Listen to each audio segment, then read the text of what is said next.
Welcome to Ta'leef's class with Ubaydullah Evans, our beloved teacher, teaching Purification of the Heart. We have, alhamdulillah, made it through the entire book, and we are restarting. But first, I will introduce myself. I'm Melissa Westbrook. I am a board member here at Ta'leef. I'm also a participant and a beneficiary of the services here at Ta'leef. And we're just welcome you to a new year at Ta'leef. We have a lot of really, really amazing programs, including the Sierra class with Shakisha Prime on Mondays at 7:30. We're going to continue with Ubaydullah, this class, for at least another year. And Aisha's class, alhamdulillah, is also for another year. Hopefully you guys got to tune in and catch that last night. And with respect to Ubaidullah's class, I think they're going to mix it up a little, and they're going to have different members of the community coming in and being the counter with him. And I think that's really exciting because we're going to have some really interesting people. And tonight I'm starting that off, and hopefully I can hold my own with Ubaydullah. I'm sure I cannot, but at least I will present the common man's point of view here, because I am that. So welcome and welcome. So the other thing we wanted to say is we made it through 2020. Our spaces are still not quite open yet, unfortunately, but inshallah soon. And we will be having even more new programming. The other thing that Ta'leef has done is we spent a really significant amount of time last year with our new board and drafting and implementing new policies and training around new policies. Those are available on our website. That's a very serious issue for us, of course, at Ta'leef. And we continue to look into best practices and just improvement for everybody's experiences and everybody's safety. And we wanted to invite you and welcome to check those out on our website. And that's another part of our new year. So inshallah, we'll have a lot of really wonderful programming coming up. We hope you all can join us. And I think with that, we can get started. I want to say welcome to Ubaydullah. Thank you so much. Thank you for having me. I know we're covering this book. I'm going to show you a copy of my book. Dog ears. This is my second copy. I had one more marked up that I left on the plane when I was actually love when books look like that, because that's a sign that they're being used. They're not, because especially like Islamic, like traditional Arabic books, if like when they're like voluminous, you can put them together, and they make actually very good interior decor. You see the books and you see the, but when you see a book that looks like that, that means the book is being read, notes are being taken, the book is being ruminated upon, reflected upon. 100%. That's how a book is supposed to look. I was thrilled that you guys, when I found out you were teaching this class about a year, maybe it was a year ago, I was so excited because you are one of my favorite teachers, alhamdulillah, and this is one of my favorite books. This is one of my favorite books, and I feel super honored to be here with you. I'm not worthy, I know that, that's fine, but I am going to try to represent the kind of new convert voice, and maybe I don't want to say dumb it down, but I might mean dumb it down if I could say it more eloquently. No, I think it was really important to me that we could do this book this way the second time around. Great. I think it's very easy for teachers, scholars, presenters, researchers to fall in love with their own voice, so that when they teach, it just becomes this kind of soliloquy. They're just talking. It's almost like when they start speaking, the lights dim, and we're not able in that way to tap into our collective capital as a community, intellectually, spiritually, emotionally, in terms of our very unique experiences. So I came to Ali and I said, I want to do the book again, but I don't want to do it in the same way that I did it before. I think that might become redundant, and I'm a limited resource in terms of the stories that I know, the connections that I'm able to make within the material. But if we get another person to actually sit in with me, I think what we can develop collectively will be the product of a great synergy and conversation. And he said, what about Sister Melissa Westbrook? To have the first conversation, I was elated, because I was elated. And I said, this for me is what I'm talking about, because you know, if we need to state the obvious, there are some differences about me and Melissa. You know what I'm saying? I mean, you know, Like converts. I don't see them, but maybe somebody, no, but no, but the thing that we have in common is that we're deeply inspired by this tradition.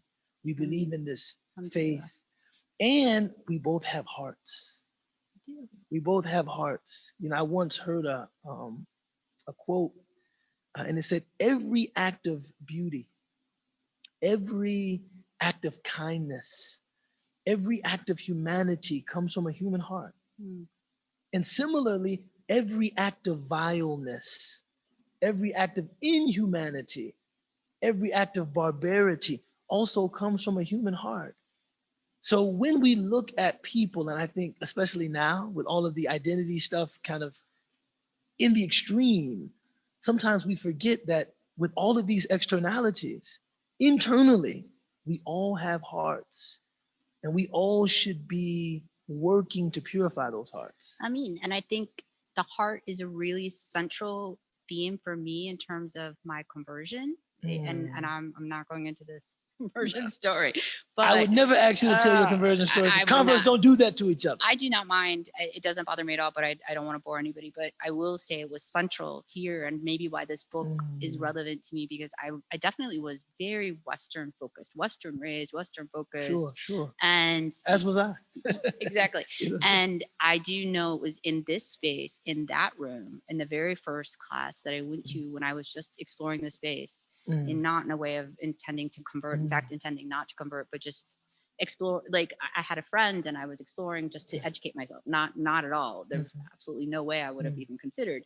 And Ali Dia was teaching the Being Muslim class, and it really, and I've said this story, so it's getting old, but it was like he spoke and it was like this lightning bolt, like to my heart. That is what I thought. I almost was like speechless when I left, because I thought to myself, this is how I think people should be. Like this, he is saying what I think should be.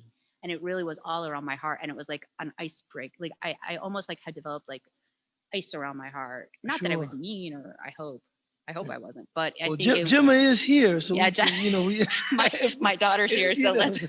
Luckily, it's not my teenage daughter; it's a little one who's still nice, so she's probably not going to call me out.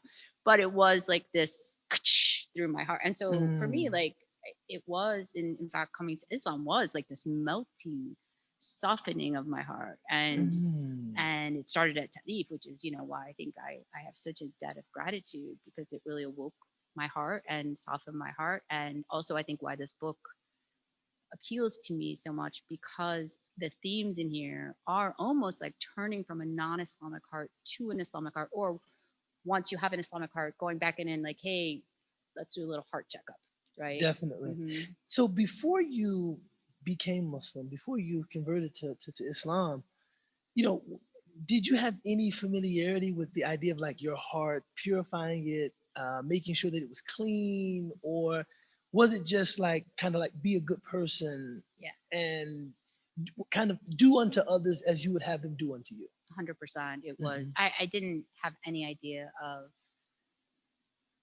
considering your heart, protecting your heart, purifying your heart. I didn't have any of that. No, that was really Islamic knowledge that I gained here. That was the same. It was for me, the reason why this book resonated with me so deeply is because I was struck by the mode of expression being used. Yeah. Like I don't think I ever really thought about my heart. Right.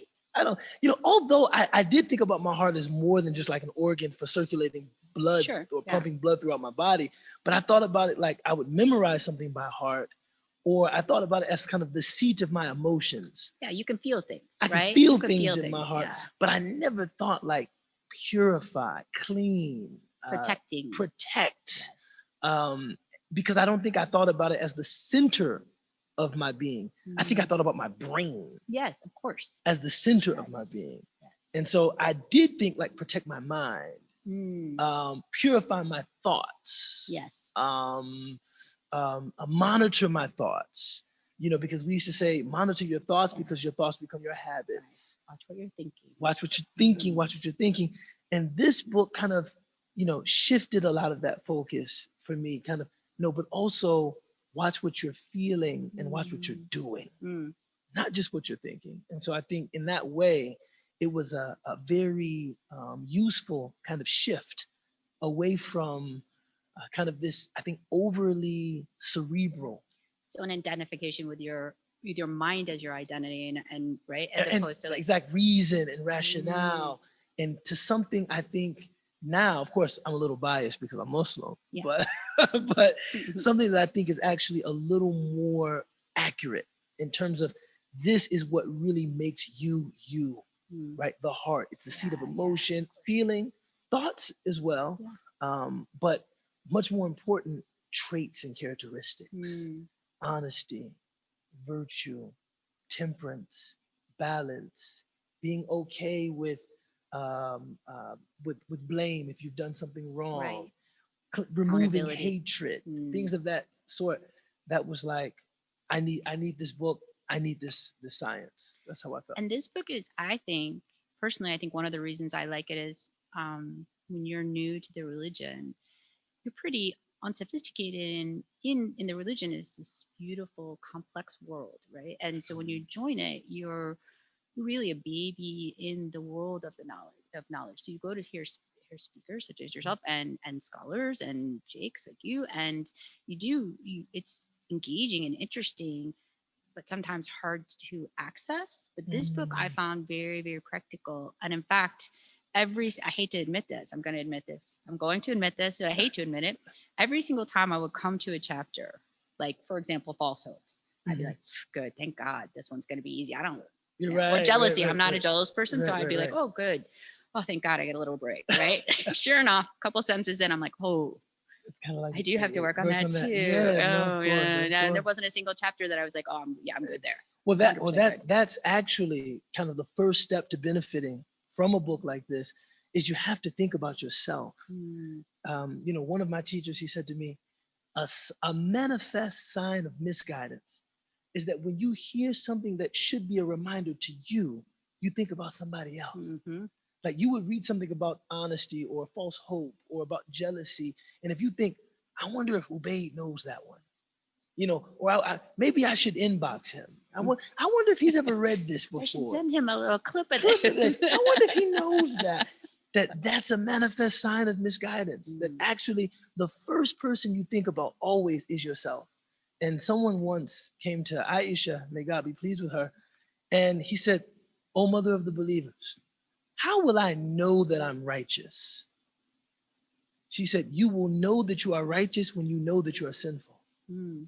And then he said, "So how will I know that I'm sinful?" You will know that you are sinful when you know that you are righteous. Right? So this idea of looking not to correct other people, or thinking about the overbearing Muslim in my network, how can I change his behavior, but thinking first and foremost about myself. Right. How can I experience some transformative, lasting, abiding change in my own life? You know what I'm saying? Right.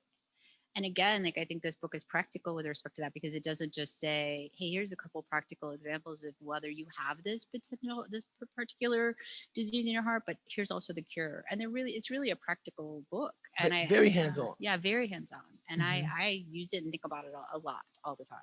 Yeah. And I also like the fact that you can bring it on business trips all the time. This is why it looks like this, because you can just pick up a chapter and read it really quickly, just a little tune-up.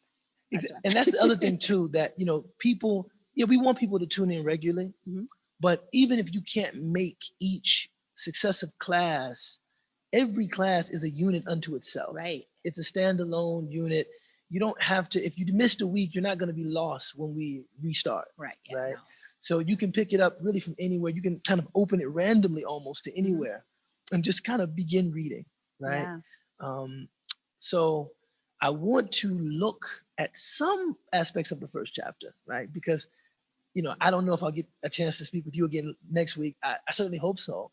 But while here, I do want to look at some of the lines of the poem and just get your take on what you think about it. Would love to. Right? Would love to. So right from the beginning, Bismillahir Rahmanir Rahim, in the name of God, the Beneficent, the Merciful, Imam Maulud, who was the author of this book. And another thing too, one more thing, one more point on the sidebar before we get into it. Isn't it amazing how a work written in such a different time, such a different place, it actually illustrates what I was saying earlier about the commonality of the struggle of hearts. This was written by somebody in a context very different from our own. And yet the words are still so relevant. They're still so amazing. applicable. And it's so, I find this to be, if you're looking, right, this is the wisdom of Islam and Allah's greatness, right? You are like, look what I'm looking at, and this resonates with me on my daily life, which is completely different, right? And wow, there's wisdom all the way through it, right? All the way through it. I once read a quote, I think it was from this American scholar and academician, Sayyid Hussein Nasr.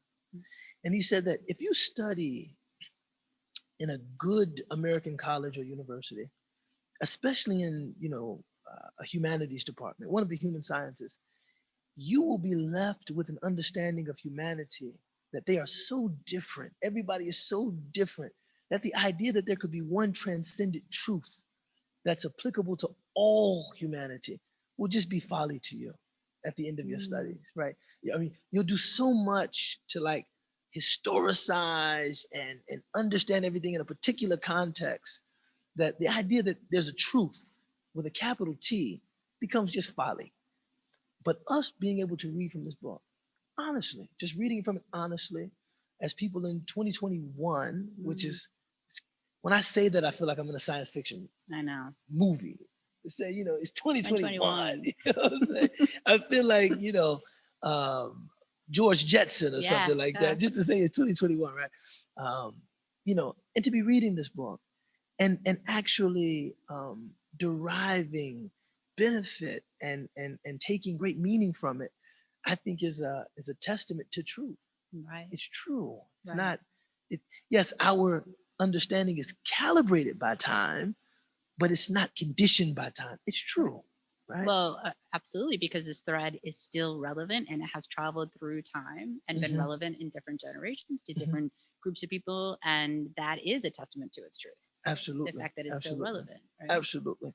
So he begins, and he says, I begin by starting with the heart of beginnings, for it is the highest and noblest of beginnings. The first thing, and I want to see, like, how did you feel about this? He said, have courtesy with God, the high and the majestic, by practicing modesty and humility. What is that? How like, have courtesy with God? What do you think of when you read that? Have courtesy, or when you hear that, or maybe you've never thought about it. I think of it in terms of how you walk in the world and how you are in the world. And I think prior to becoming Muslim, I didn't think about my impact in the world the way that I do now. Right. And so this is a dumb example, which are the ones I'm going to give. No dumb examples. So if we would go to a fast food restaurant, I would obviously clean up my table, not rude. Right. But then I'd look back, and if there was a straw there, like, I'd walk out. Now I really make this is a ridiculous example, but just in a way that I'm more conscious. Now I would never leave that. And I've taught my children to be really aware and to be thinking, someone's gonna have to pick that up. Right. So it has, and this is only from being Muslim, right? I obviously had some level of politeness before, but it wasn't to the standard that I hold myself to now, which is, it's my job to show respect for God's creation and to consider everybody's job. Am I making the world harder for people or easier for people? Absolutely. And I think that is my respect of what has been ordered to me from God, right? So that's how I think of it. It's kind of practicing a religion in really small ways and showing. No, I think that's very beautiful. This idea that my religious conviction is not just about kind of worship and devotion, but it's about my walk, which is a very 100%. Christian way of like my Christians, they talk about like a Christian walk. Yes. Right. But Muslims could also talk about a Muslim walk, because there's the verse the servants of the merciful who walk with humility Mm, upon the earth. right. That, our walk should be one of humility. That, the defining, and some people have argued, the defining characteristic of the Muslim in terms of character is humility, 100%. right? 100%. And I think that has changed significantly for me in Mhm. converting just because it is something that's taught strongly. But I think that before, if I did something or accomplished something, I was like, oh, I'm proud of myself. Now I do realize that everything comes from God, Mhm. bad and good. Mhm. And that's, Mhm. of course I put forth effort, but he's allowed me to put forth effort. Right. Mhm. And I think it really changes how you are in the world. But I will say that the teachings of Islam Mhm. and the fact that I started doing these things that were more where I was more conscious of how I walked on the earth Mhm. had this effect of like really increasing my own self-esteem. Right. Mhm. I looked at Wow. myself different. I was like, I'm a better person than I was. I'm a better person than I Mm. was, and I'm more aware of before I think I was just, I would leave something and not a big mess at a table. This is again a silly example, but there are many of And these. I think it's a beautiful example. Well, that's nice of you, but I think I started saying, wow, all those years that I left, I made the world a little bit harder for other people, right? Mhm. And that's not Mhm. my job now. My Mhm. job is to try to bring light and love and ease as much as I can, That's right? And beautiful. so I think this is not for me. It's from coming to coming to your classes, not just here but otherwise, and learning from you. I really am so grateful, and I think, and Islam, right, and Allah. So I think it had this benefit of like, hey, you do these little things, Mhm. they actually, you hold yourself in higher esteem because you're actually acting better in the world. You are a Beautiful. better person. Beautiful. And I conveyed this to my son who's not Muslim, Mhm. I was and actually going to begin the class by calling you Cooper, mother of Cooper. Mhm. that's what I am. So Coop, I explained it to him. I was like, you know what? Here's this thing that I started doing when I became Muslim because I Mhm. started becoming aware of my impact on the world and how my actions were maybe harming or making things more difficult for others, and I Mhm. needed to be more aware of that and more responsible. Mhm. And he kind of scoffed when I said it, and then When you're 18, is there any other reaction other than scoffing? right, and then I started noticing him doing it.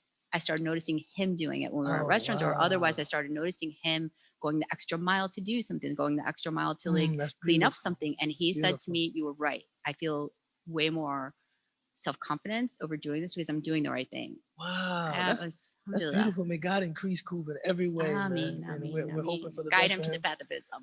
Ameen. I mean, mom said that. And just keep him close to us, man. So Ameen. we're eager to Inshallah. see his growth, his progress, his development, and what he ends up contributing and adding to the world. Yeah. That's going to be really cool. The Inshallah. other part of that statement that really jumped out to me was have courtesy with God. Like, Mm. that the relationship between us and God is not like one of like, are you in the plus column or the minus column, good, bad, and there's this tally. But courtesy is something you observe with people you respect, you admire, you love. When you think about like courtesy, manners, it's not like what's required of me, or what my obligation is. Right. Rather, it's like this is an expression of my esteem for you Yes. or my regard for you, as I want to use courtesy. A funny Right. story. I'll tell you a funny story. I converted to Islam and I was in high school. I was still in high school. I was very young when I converted to Islam, Alhamdulillah. which is when I think about it now, it's crazy. So because I'm thankful, but sometimes I think no young man should be that serious. When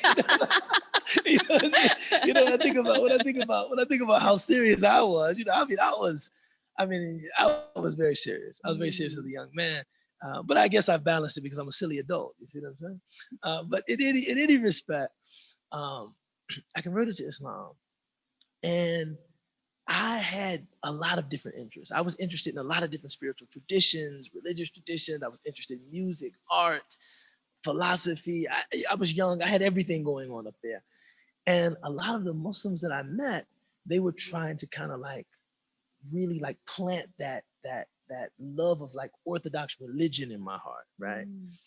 So once there was this older brother who lived here in Chicago named Dawood Salahuddin, an older man, African American convert to Islam from Philadelphia, a former jazz musician, right? And he had traveled all over the world. I believe he was a drummer, and he had collected, keepsakes and books and rugs.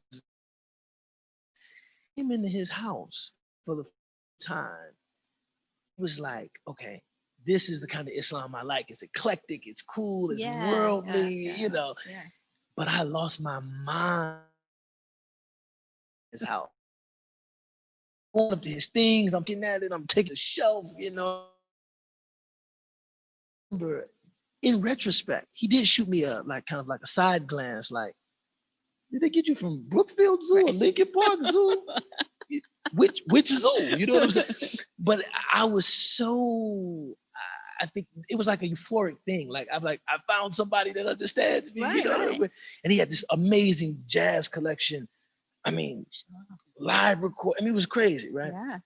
And so when they finally, and he had this is the craziest part. He had a chair that only he sat in, but I didn't know. Oh no. So I came in, sat in the chair, and I'm just looking. Yeah, man, this is.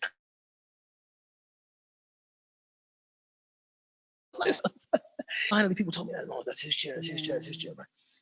And so he sits down, and they said, we have this new young Muslim here, and he had been Muslim at that time for over like 35, 40 years.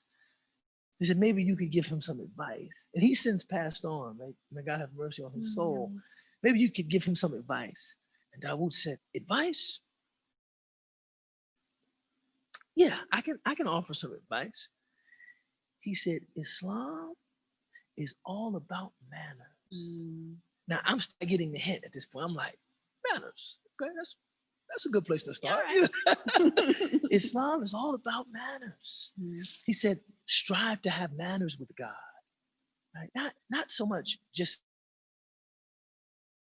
doing what he said and not doing what he didn't say, or not doing what he said, but have manners with God.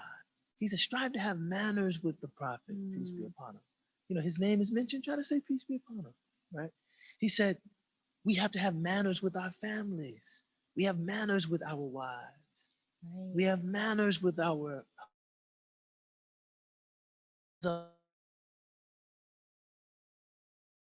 best I can. And he looked at me, I expect you to have manners. Did you get it at the time or no? No, when he said as a guest. Now look at the when you talk about like a good word, he said, as a guest, I expect you to have manners. He didn't like fix his glance on me like you.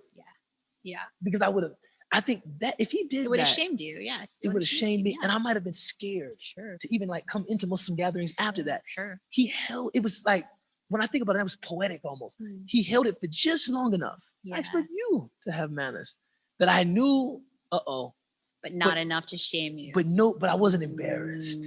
And afterward, I apologized and said, sir, thank you for having me in your home, sir. And I probably lost my mind a bit because your home is so cool, And you felt this connection, right? And I felt this connection given your history and some of my interests. And he said, oh, don't worry about it.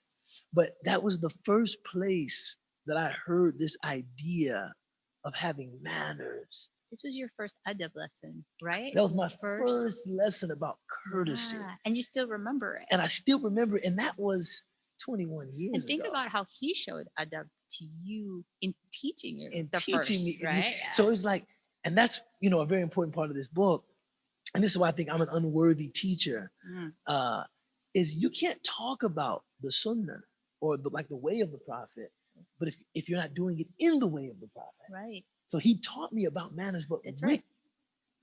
Manners, with courtesy. By showing you. By showing me practice. A practice of courtesy. He didn't embarrass me. I'll never forget that.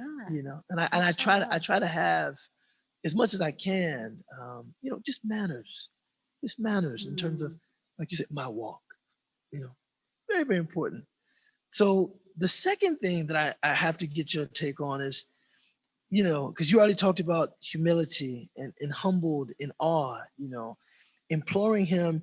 Then he says, by giving up your designs for God's designs. right? Emptied of covetousness or like this desire for what he's given other people. Right. Like how does that hit you? What do you think about that? It hits me in a major way. I was actually just discussing this today because I think this I think is particular to converts, but maybe it's not. I don't want to be too presumptuous to say to act like we have it so much harder or anything, but I do think when you're raised sort of in the way of the Western world, one of the things, at least I struggle with, and I've seen other converts struggle with, is that we are taught right from early on, sort of, first of all, go out and make something of yourself, right? Money is a very important striving factor and a measure of success. Whereas sometimes, a lot of times in the Muslim world, is sort of how much have you helped other people?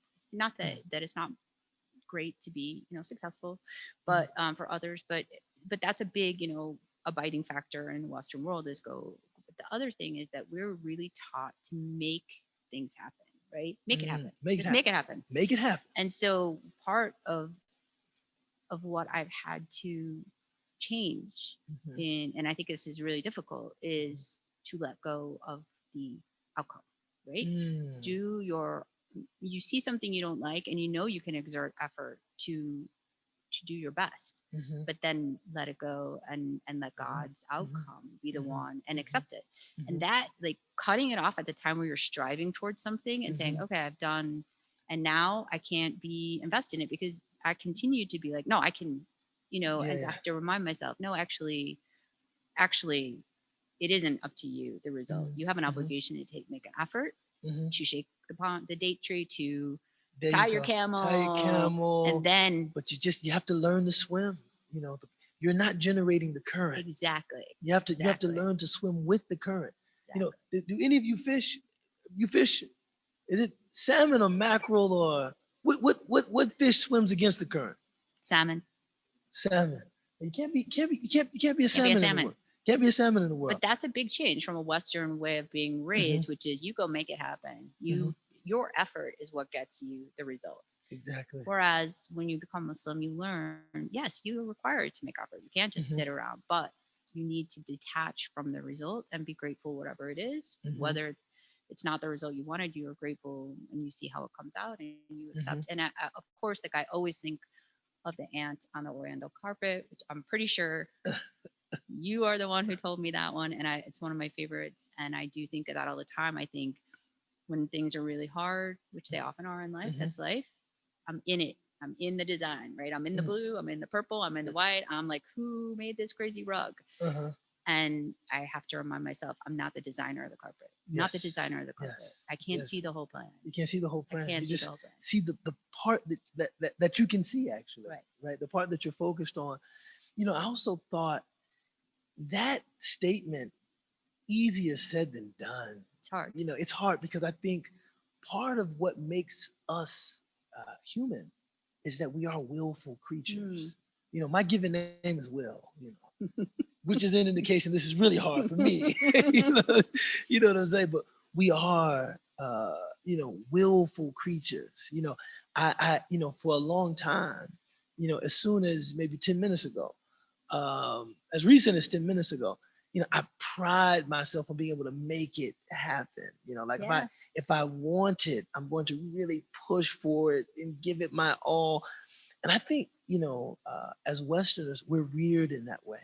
100%. We've been raised on tales of singular genius and perseverance, rags to riches, self-made man, and I said when you read or watch too many biopics and read all of these autobiographies with this kind of heroic, man of action kind of tone, you begin to see yourself in that, in that way. Totally.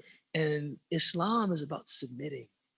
Doesn't mean that you become a fatalistic person and just, it's all up to, no, you have to make your effort, but recognize you're that ant on the rug, that you're not the rug maker. That's right. And you can't see the entire design. So learning to be content with what God has decreed for you, and giving up your plan for his plan. Exactly. Right. This is, I think, a major, what's the word I'm looking? It if one can do this, this is a major source of relief and the alleviation of stress, etc. Right? It is, but it is a constant practice, right? It is a I have to constantly, like, I really want certain outcomes to happen, and it's Allah's will, and you have to remember that. And for me, having not been raised Muslim, and I do think foreign Muslims do this better, or people that have been converts longer. For me, I still wrestle with that. Like, hey, you need to do what you in your heart believe is the right thing, and have done as much effort as you should, that you can answer to God that was the right amount of effort, and then you need to let it go and let God's will be. Just my grandmother used to say, "Let go and let God." Exactly. Right? Because sometimes I think that there's this reluctance to let go because maybe we don't think that we're in good hands. Sure. We think that as long as I maintain even the perception that I'm in control, I feel safe. Right. Right. But if I were to release or relinquish that control, I might feel like I'm in danger, or something is in jeopardy, or I just don't feel as secure or confident. And it's a measure of your trust in God, right? Which is something that's hard, right? So you don't want to go through something bad. You don't want to suffer really hard situation.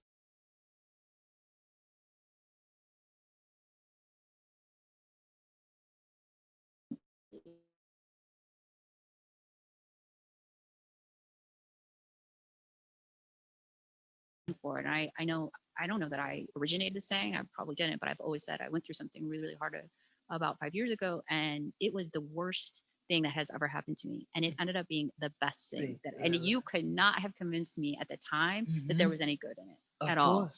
And 5 years later, I'm like, alhamdulillah, like, thank you God for that. Oh, man. And it was and so that is a perfect example of a time where you can look back and say, you got a little view of the design of the carpet, right? You're like, oh, God's got this. Yeah. This is a great design. It's like, just believe that you are in very good hands. And I think that much, much easier said than done, right? The other part of this statement that really struck me was don't be desirous of what God has given other people. Right. Don't be desirous of what God has given us, which is very hard. There's this one hadith of the Prophet, peace be upon him. A man came to him and he said, "O Messenger of God, tell me something that if I did it, God would love me and people would love me." Now, one of the lesser talked about aspects of this tradition that I just love is that the Prophet didn't scold him from wanting to be loved by people. He didn't say, "Well, look, if God loves you, who cares what the people, who cares what they think about you?" Right? He said, "No, okay." He said, "Oh, you bring that this way." Oh, I get to get the famous. Okay. All right. The famous. Okay. That means of our session or the whole session. Okay. So you need, you got to be a little more precise, Amir. Just saying, got a newbie. And so he said, "Tell me something. If I did it, God would love me, and people would love me." And he said, he said, "Izhad fi dunya yuhibbuka Allah," which means in Arabic, be moderate in your pursuit of the world, and God will love you. Right? And of course, that's a relative statement. My moderation might not be someone else's moderation. I mean, as far as 2/3 of the world is concerned, America's moderation is excessive, right? Absolutely. Yeah. But personally, don't go for the gusto in this world. Don't live in this world as if there's nothing else, right? Don't be a person that takes everything off the table. Because I once saw a license plate border. It said, "He who dies with the most toys wins." Whenever I read this statement of the Prophet, peace be upon him, I think about that license plate border. Don't be that. Right. Don't be that, and God will love you. Right. Don't be that, man. Don't treat this world like this is all there is. There's nothing else in it. And then he said, "Izhad fi ma inda nas yuhibbuka nas." He said, and don't be so concerned about what other people have been given by God. Meaning, be a person that people can express their joy in front of you, Right. Right. or people can enjoy the good things they have in front of you, or people can express their talent in front of you without any fear that you're jealous or Right. that you're envious, and people will love you. Mm. I mean, isn't that a It's so beautiful. that to be the kind of person that somebody can tell you about being promoted at work and they're not worried, like, is she jealous, or is he Right. gonna is, Right. is he gonna be upset, or that will make people love you. I mean, I was actually just having this conversation with Gemma today. Mm-hmm. Hi, Gemma. Gemma has come along. And we were talking, and I think it's relevant in the way that we were discussing friends and girls, and how sometimes girls can be difficult, especially when they're younger.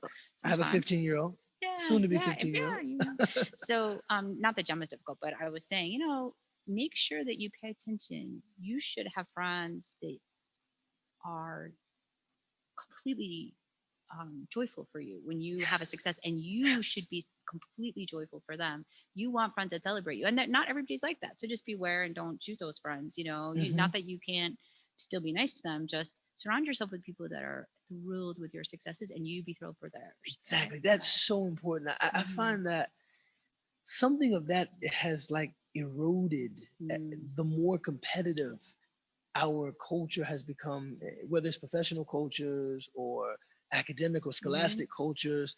With this competition, you find that there's less of that like genuine happiness for each other. Like I'm whatever I'm really, really joyous at your success. Right.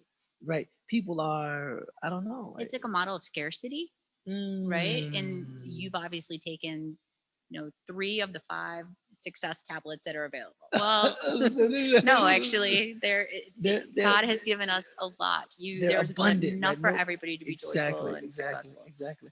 I think about that often, that some people treat your success as though it's limiting their opportunity to be successful. Okay, exactly.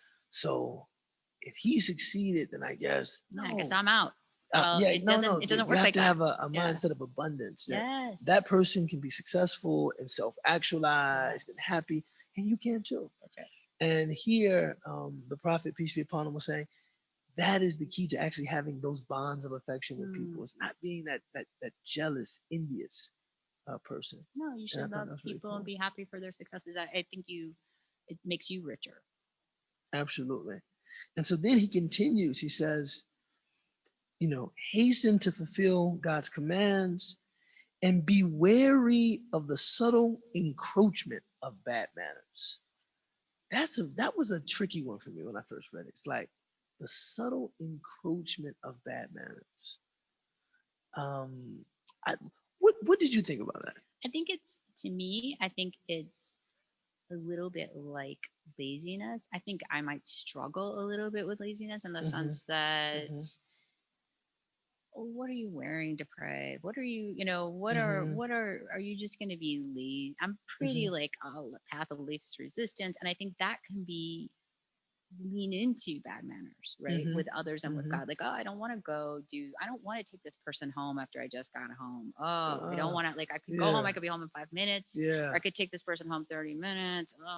And I think you can reason with yourself, be like, they could take an Uber, like there's, this subtle, like, laziness that are like bad manners that just creeps in. And pretty soon that's more of your behavior, It becomes, it progresses. It's very aggressive. Like it begins small, but the chasm widens and widens and widens until you might be unrecognizable to yourself. Yeah, you stop holding yourself accountable. You start letting yourself get away with more things, more bad manners. You're farther away from God at that point, right? Absolutely. Like one of my elders, he would always tell me, when you pray, like you make your 5 daily prayers, always ask God for something. It might be bad manners not to. I mean, could you imagine standing in the court of a generous, beneficent king, and that king asking you, ask of me anything you want, and you say, no, I'm good. No, never mind. Don't worry about it. Don't worry about it. That could be like an affront to that king's generosity, his munificence. Like, no, you do know who I am, right? Right. I can give you. Are you sure you just want to walk out that door? You don't want to ask me for anything. No, no, I'm cool, man. I think I'll just go see if they got it on eBay. You know what I'm saying? It's like, okay. I once heard a person, they said a quote that it left me with just a really eerie feeling. You know, it said, "Whoever chooses a path to God will be aided in that choice. They'll be aided upon that path. But whoever chooses a path other than God will be left alone on that path. Mm, And that it's that distance, that loneliness sure.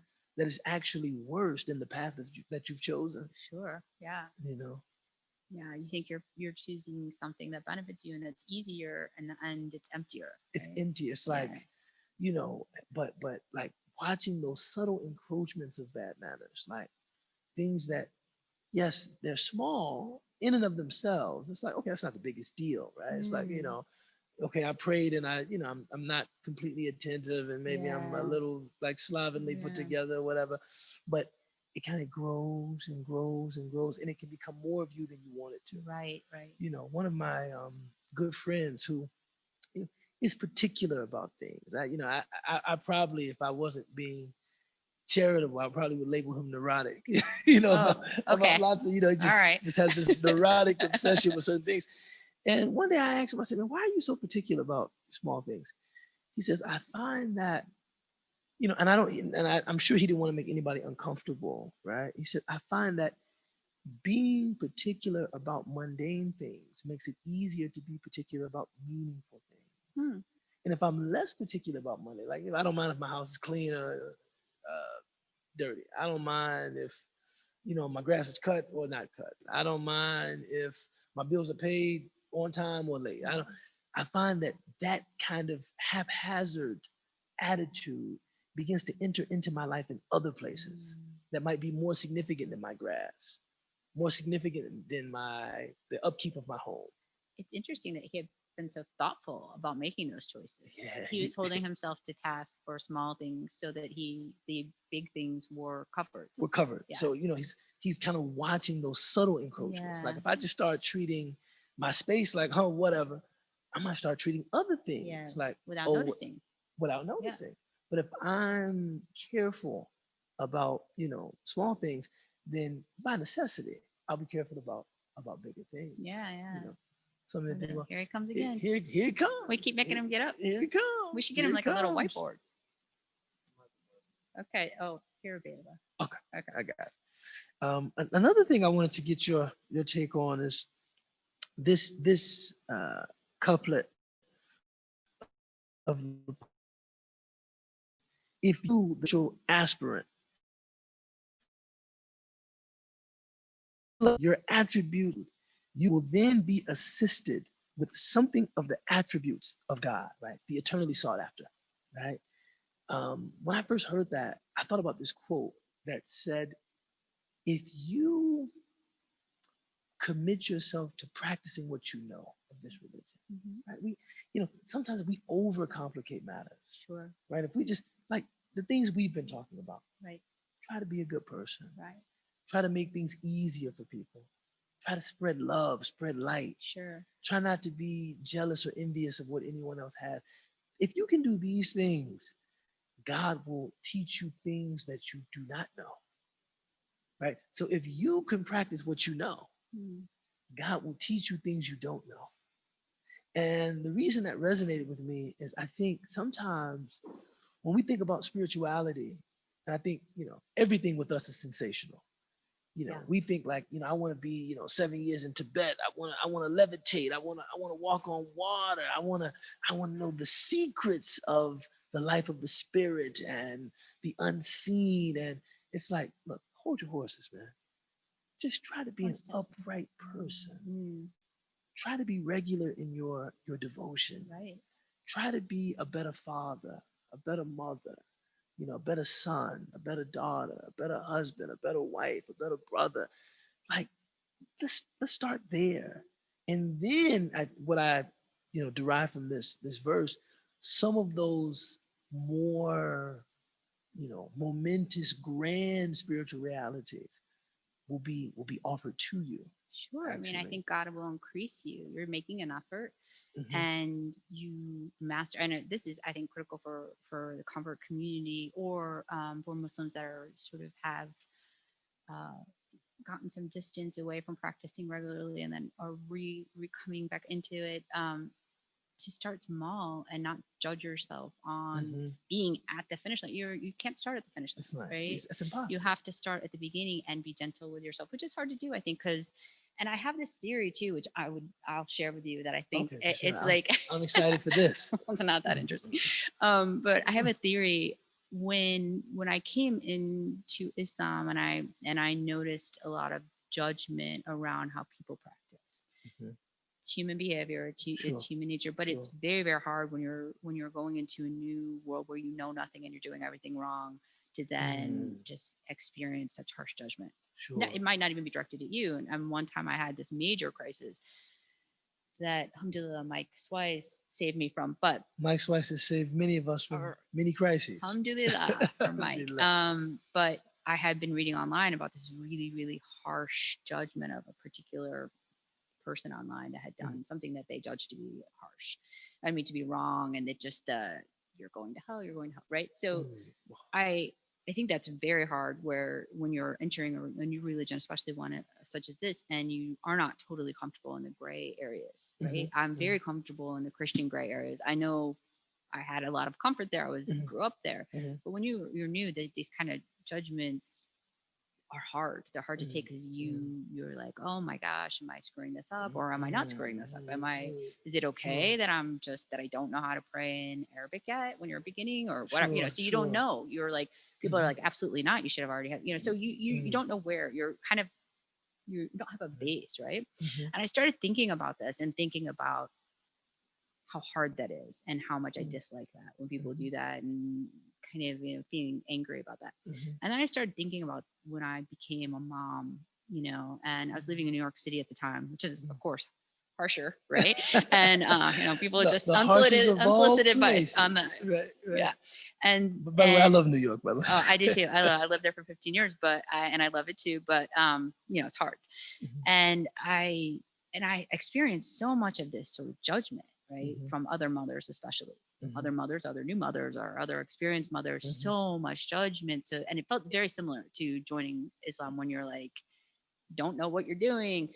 And Mhm. I remember realizing at some point, especially because I was a working mom, Mhm. a lot of stay-at-home moms, or Mhm. there's that work from home mom, stay-at-home mom versus working mom. It was a lot of Mhm. this, and you're like, gosh, am I working, and my kids are going to be screwed up because I'm choosing not to stay. Yeah. You don't Sure. have necessarily, maybe not the moral high ground there. So I remember really struggling, right? And I Mhm. realized at one point that these moms that are judgmental because it's something so important to do well.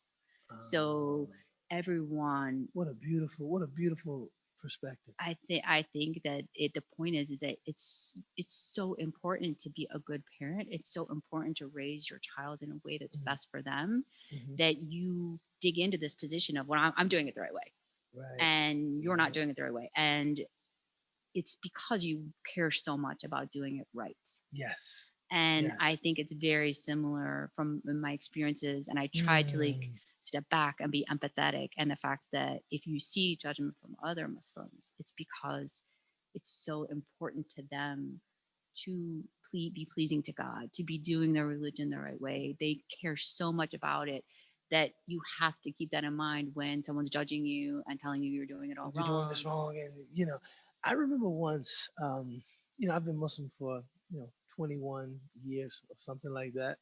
I don't want to give away too much, Mashallah. right? I don't give away too much, right?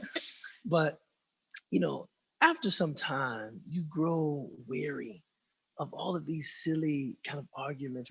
You come to Mm, regard them as silly.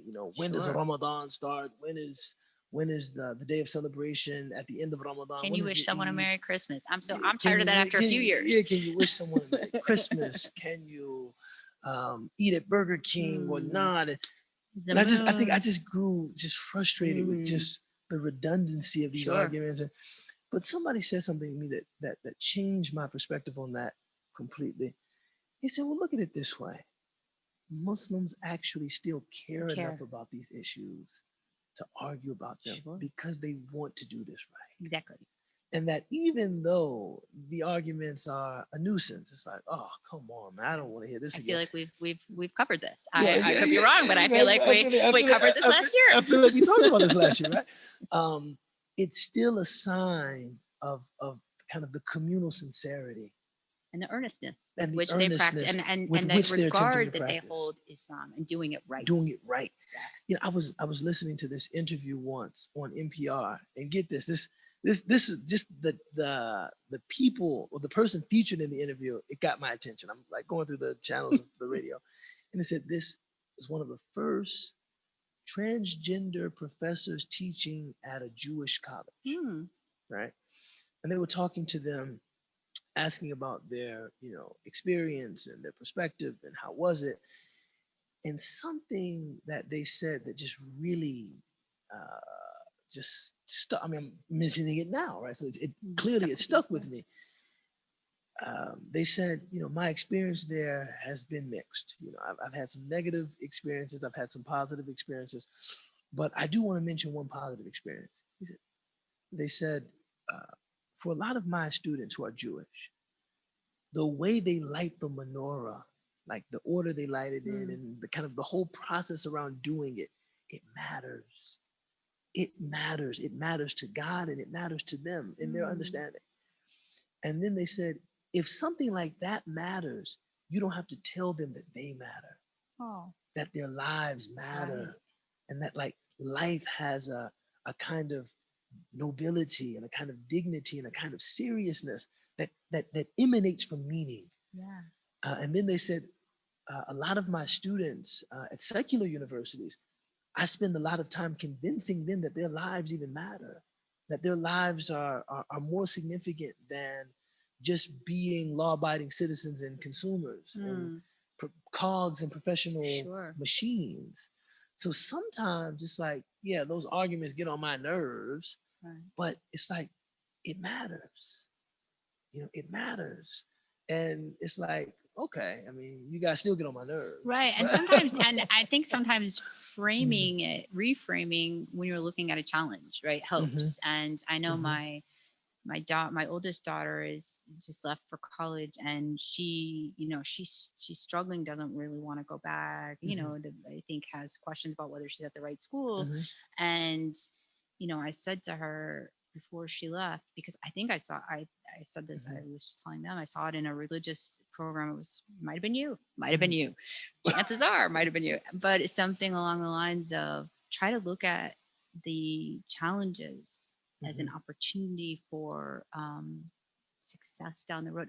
It's more like, look what you've accomplished. You made it through something hard. So if you're in a challenging time, think about once you've made it through that, how this is actually going to be like something you hold in high regard, that you've gone through this and you've succeeded. So try to reframe it like, hey, this is your opportunity to conquer this hill, to conquer this mountain, because instead of like, right, like just think how happy you'll be when you got through it, that you conquered that, and you're stronger for it, that you'll be. Absolutely. Right? And I think about that like in the context of like marriage and relationships. Every argument you can successfully kind of get past becomes something that strengthens the foundation potentially of the relationship. That we got through that together. And we got through that together. We conquered that together. We still love each other. We're still together. So that becomes a part of our foundation. Yes. People that don't experience any challenges, maybe the first argument, they're like, this isn't going to work out. Yeah. I don't know if we can get through this. I don't know. I don't know if this is going to work out. Right? You don't have the context. You can't say, yeah, we've been through worse. We've been through worse. I might be mad at you now, but I've gotten over it before. Yeah, exactly. It's Monday. She'll love me by Wednesday. Inshallah. She'll love me by Wednesday. It's good. And then just finishing this chapter before we open to some questions. He ends, there's no salvation like the heart salvation, given that all the limbs respond to the desire of the heart, right?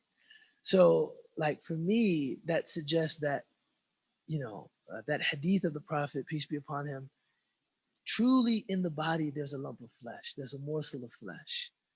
If it's sound and pure, the all of the body is sound and pure.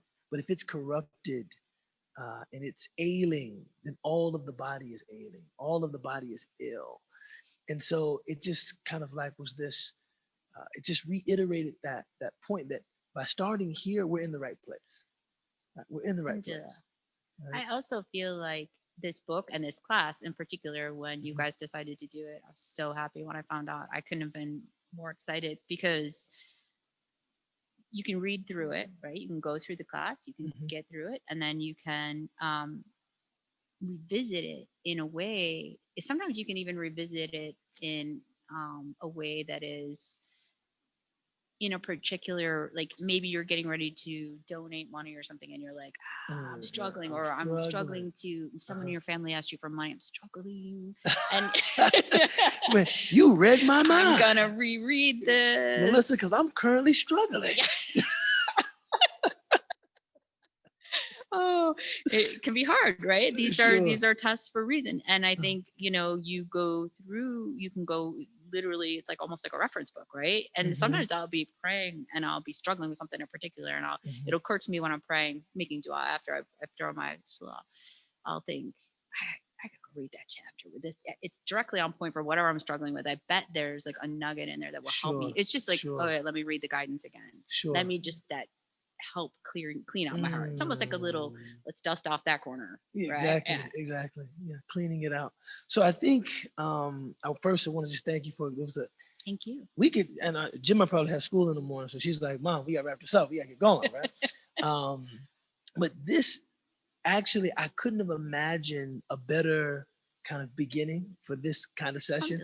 When I was kind of telling Ali about what I had in mind, this is precisely what I had in mind, and I really hope that this format was as enjoyable for everybody watching as it was for me. If not, I had a good time. And as did I. So we do want to let them in on the fun, God willing, and open the floor and see, are there any questions? Of course, tonight, all questions will be directed to Ustada Melissa Westbrook. And if I can add anything to her responses, then I'll attempt to. Inshallah. It's Gemma, quick, ask an easy question. Let me go ahead and open the floor.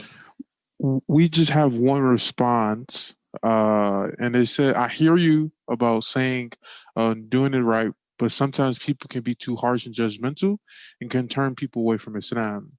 That's not something we want to do. Have to be kind and not harsh to people, especially new Muslims." If anyone has any more questions or response, please put them in the Q&A at the bottom.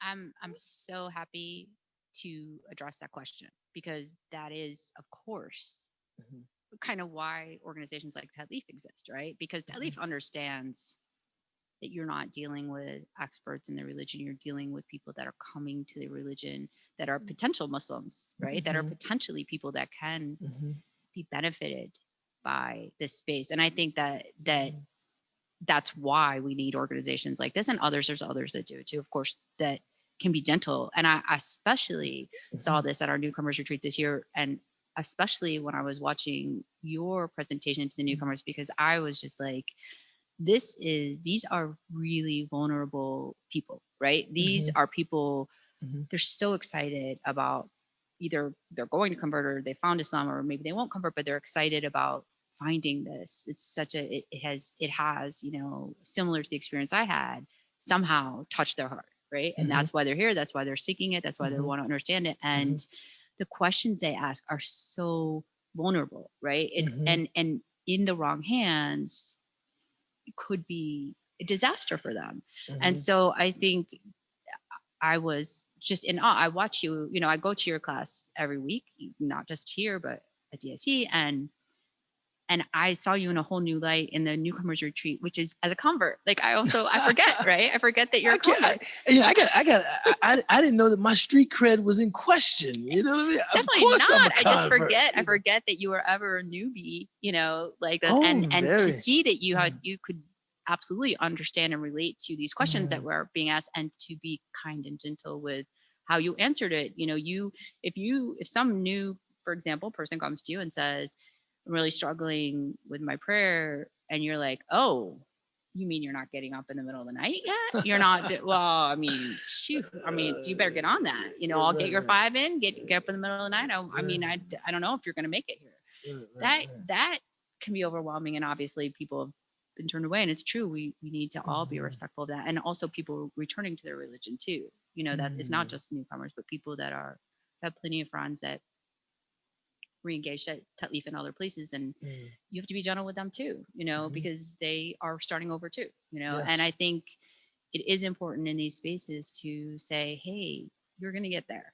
We're going to help you get there, right? God's going to help you get there. And also too, I think sometimes when I see that kind of harshness, that kind of judgmentality, I think I'm disappointed that there isn't more just visceral compassion. Like, if you see somebody struggling to, bring the practice of Islam into their life, at whatever level they're struggling, I don't know what kind of person can't like identify with that. Maybe what you're struggling with is that maybe this person is struggling to stop drinking and you're struggling to memorize the entire Quran. Right. But both of you are struggling. And neither of you knows which is going to be what's displeasing to God and what's not. Right. Your memorization and falling short and then being harsh with someone might actually be worse. Right. So it's like, for me, it's like, you don't know what it is to be in a place where you're trying to strive for that kind of aspirational next spiritual rank, but there's something that's holding you. You're not able to, I've been committing to memorizing the entire Quran every year for the last 20 years. That's been my New Year's resolution every year for the last 20 years. So, if anybody knows anything about failure in this religion and coming back, I know something about that. So if somebody else is struggling with something that maybe is more foundational or more fundamental, but I can't identify with the struggle. Right. Or appreciate the fact that the person is trying and cares and is concerned about and like to actually go to that person in a way that demoralizes them. You should, if anyone does that, they should fear standing before God. One of my teachers, he reminded me, he said, a lot of people think about inviting people to Islam and calling to truth and all of that. And some of them even imagine themselves meeting God and then having this group of people that they help to guide and all of that. He said, what about a group of people that you turned away?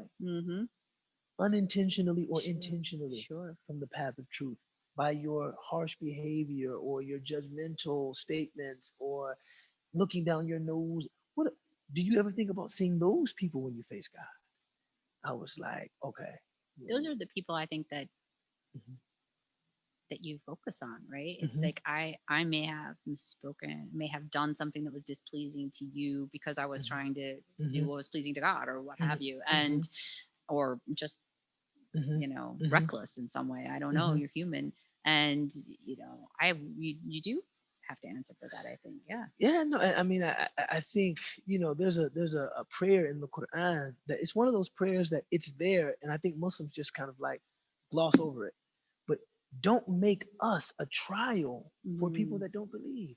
And if this is in the book of God, don't make us a trial for people who don't believe.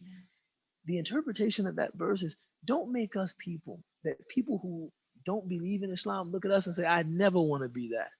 Right. Don't like God, don't humiliate us in that way, that we would be a community that people would say, if that's Islam, no, not me. Keep it. And in many ways, we should be very careful about becoming that becoming that community. No question. Yeah, Question. yeah. Inshallah, we will be gentle and kind and hopefully Definitely, help definitely. So people I that appreciate are that comment. affected. I'm gonna call Lori Lightfoot on you guys, man. Anthony Fauci. That's so nice. They Yeah, like the common man approach, apparently. They like the person who doesn't know no, anything. no. Nothing. But I mean, but you say that, right? You say that, but one of the things that I think is not discussed a lot in our tradition is I really think Islam is about elevating the common man. Hmm, right. And sometimes, especially in like traditional spaces, and you hear so much about the tradition and the shuyukh and the mashayikh and the. I really think our tradition is about elevating the common man and the common experience. I think so much about that passage in the Quran where the wealthy, when the Prophet peace be upon him was trying so hard, and I think it was probably in Mecca, and the wealthy citizen said to him, "But look at your followers. Like maybe if you had some better people, Instagram followers, I get on board, man. Look at yuck. Like I don't want to." And you're like, no, that's not actually. It's not just for the wealthy. It's not just. It's particularly not right. It's really those are the people. Those are the. It's not. I remember once to that point. There was this old documentary. It'd probably be hard to find this even online. It was called Planet Islam. Oh, right. Planet Islam. This is like in the mid 90s. My God, I've been around that long. You know what I'm saying? I'm sure you were, middle school or whatnot. Yeah. And you had this one preacher, and he was talking about Muslim communities. And I think he was talking particularly about African American Muslim communities. And he said, if you look at our congregation, meaning his congregation, it's filled with successful people, doctors, lawyers, engineers, entrepreneurs, professionals of every stripe, etc. And if you look at the Muslims, there's a lot of, ex-convicts, ex-offenders, people getting off drugs, stuff like that. And he mentioned this in the way of like talking down on the Muslim community. And I remember hearing that and thinking, what a dearth of prophetic knowledge. Because if you look at the prophets, all of them, the people attracted to the message are the least of these. Right? Of course. Right. Yeah. The disenfranchised, the downtrodden, the marginalized, the people that people regard as the common man. Right? Not just that person. And I think that our tradition is about this. Right? Exchange, conversation. And what you can learn from people. And what you can learn. I still remember, and I think it's probably been 5 years, and it was one of the few times that it was one of the first times I should say that I came to Leaf Space, and you were teaching the Being Muslim monthly class. You stepped in for somebody. I don't even know who it was. And I remember like writing, like, I didn't know who you were, but I was like making a note because I wanted to like look up who you were because I thought it was so good. But I still remember one of the things you said, and I remember this regularly when you said, and I don't know who said it to you or what, or maybe it was your experience, but someone was going in to do some prison chaplaincy, right? And they were complaining about being late. I'm so sorry I'm late, but the traffic, you cannot believe how bad. And the person said, brother, what I wouldn't give to be sitting in traffic on my way home. And I think about this all the time when I'm thinking about complaints about being in traffic or whatnot and thinking, I'm on my way home. I'm on my way home. What do I have to complain about? Yeah. What do I have to complain about? And it's like, these are the things that you learn from people that are less privileged or having struggles in life, or people can learn from our struggles, right? There's something to learn. Sometimes you can find in the creek things you don't find in the ocean. I mean, Amir, is that it? One person asks, please tell us the story about the ant in the rug, inshallah. Oh yeah, Ubaydullah, that's on you. Now, just FYI, I never told that story. Yes, you did. I swear you did. I did? I know that. Thank you, Amir. Do you Really? do you want me to tell it? How, or you Man, don't feel you don't remember? It might be like wahyu lahla, like something. The inspiration is coming at the moment because I don't remember. The story. I'll tell it. I'm happy to tell it. Bismillah. I regularly think about it. Mine will not be as eloquent as you would say, but you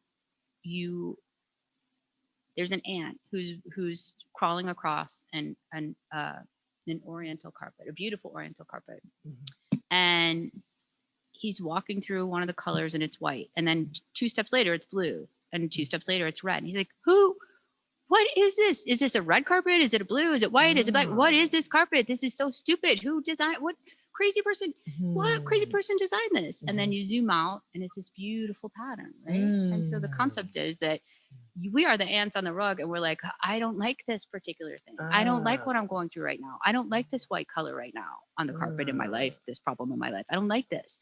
But when you zoom out, God has a plan, right? God is the designer of the carpet, and we are the ants, and we need to trust what he has trust created, that the design is right? The beauty of his creation and his the design plan. is beautiful. Yes, Inshallah. yes. I think I prefer her telling it than you. I don't think I said it that eloquently. 100%, you said it more eloquently. Maybe something like that. I don't know. How much time do we have? We have about 5-10 minutes. It's been a hard couple of years, and I've fallen out of practicing my faith. I want to get back, and I'm not sure where to start. Can you share some practical steps?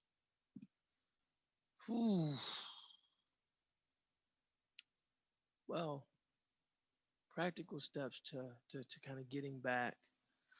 First, I appreciate that question, and I'm honored to have such a question directed to me. I want the person to recognize that the fact that they feel the desire to get back, they've already been honored and elevated by God, man. We have to remember that, when it comes to like, material objects and things like that, God gives those things to people that he loves, but he also gives those things to people that don't have that special love of his.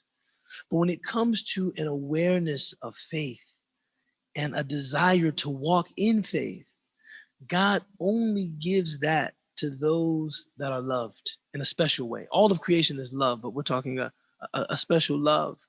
And so I would say first, and this is not an answer that you hear all the time, recognizing what brought you to that feeling. What happened in your life that brought you to that place, and then accentuating that. It could have been spending time in nature. It could have been, deep reflection on the last couple of years. It could have been, right? So it's like your heart is responding to a language. When you say, I feel like I need to change, there's a communication happening. Something is happening there. I think the first thing you need to do is detect what's communicating with you already, and continue going there and trying to extract more from whatever that is. After you do that, you want to begin with the prayer. Begin with the prayer. Begin with the prayer. Start trying to make the prayer as regularly as you can. Of course, as Muslims, we have 5 compulsory ritual prayers. Trying to commit yourself to them as regularly and as wholeheartedly as you can. And then I would say trying to read from a little of the Quran regularly. Could be a verse, could be 2 verses, could be a page. Whatever you can do, but make a regular practice of it, and not in a language that you don't speak. In a language you do speak. Find if you speak English, find a translation that you like the style and the tone of the translation, and try to read from it, kind of regularly. And even though it's a very basic answer, I think those 3 steps finding out what is speaking to your heart, right? Continuing to go there to that source, because it's that which has taken you from maybe being heedless of your faith commitment to actually being conscious of your faith commitment, trying to re-energize your prayer, right? Trying to make your prayer regularly, and just reading something from, from the Quran.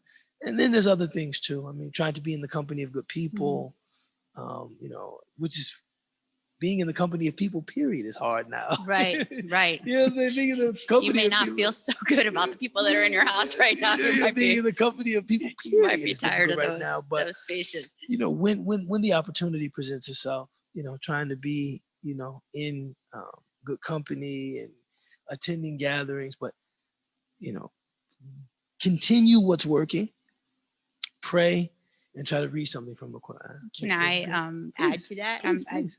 Obviously yours is, I hope this is not bad advice, but I'll give you sort of the common man, No, of course. woman's.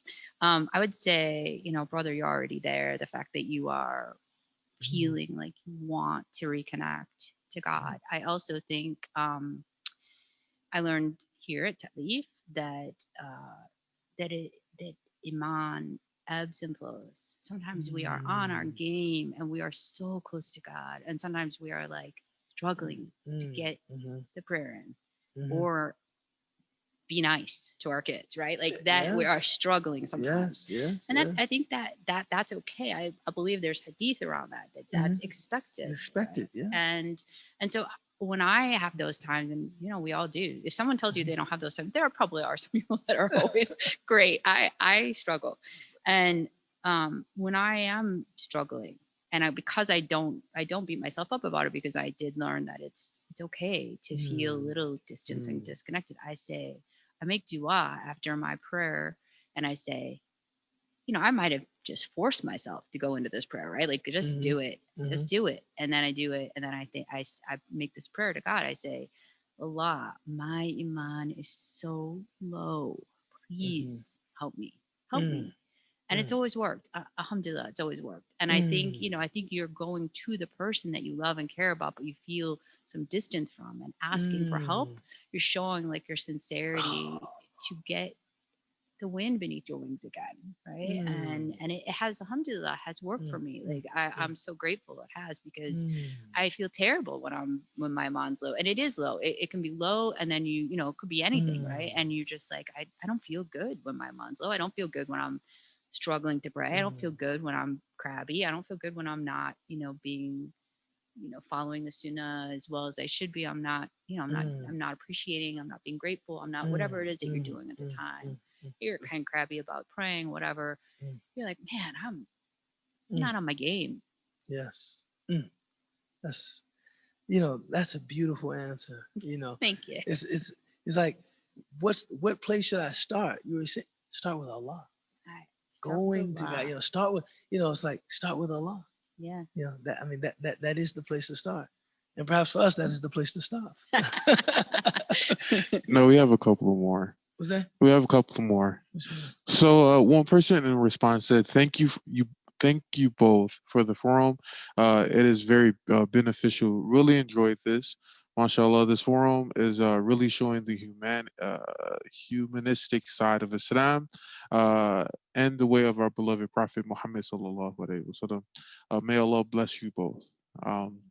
The next question that we have is there a simple, basic kind of rule/principle that can sum up the whole of purification of the heart? Tall order, I know, something one can cling to.